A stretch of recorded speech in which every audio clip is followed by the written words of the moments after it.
Le Delta X, en fait, c'est un système qui permet de redonner les conditions de l'élevage en pâture, où la vache, quand elle fait l'urine, du coup l'urine traverse la terre directement, et puis les matières solides sont prises directement par les cultures. Tout ça pour dire qu'en fait, dans un élevage, les effluents tombent au sol. Et donc en fait la synthèse du liquide et du solide fait le dégagement d'ammoniac. Et donc l'idée c'est qu'on a recréé en fait un système de toilette entre guillemets qui permet de séparer d'un côté l'urine et de l'autre côté les solides.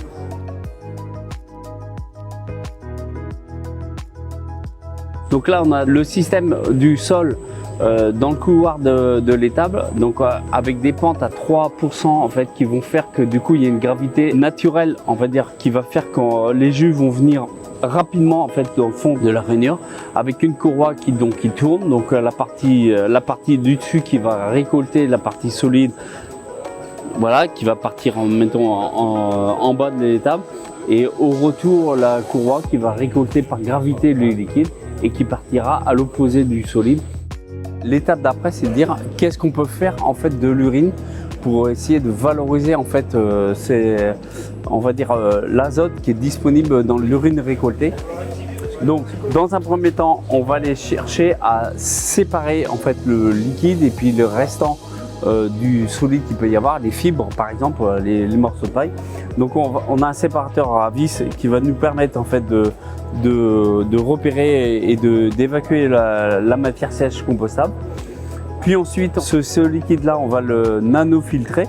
Donc en fait ça passe dans un système en fait où on a des disques en céramique qui vont nanofiltrer. Et on va avoir du coup le rétentat qui va permettre de récupérer l'azote minéral d'une manière globale, les phosphores. Et donc comme il n'y a pas eu de dégagement d'ammoniac comme j'expliquais tout à l'heure, on va avoir réussi à conserver la qualité en fait et l'azote minéral.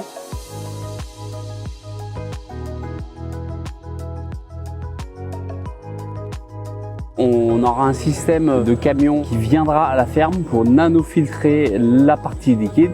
Et puis comme ça, on n'impose pas entre guillemets à chaque élevage d'investir fortement dans un système de nanofiltration ou d'osmose inverse.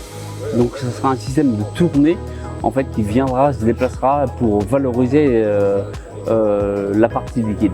Tout le gain en termes d'empreinte carbone de la gestion du lisier avec des très grosses tonnes à lisier qui ont des impacts de carbone de consommation, du gasoil et compagnie, d'odeur. Là on retrouve quelque chose qui va permettre de s'intégrer, on va dire, dans le mécanisme sociétal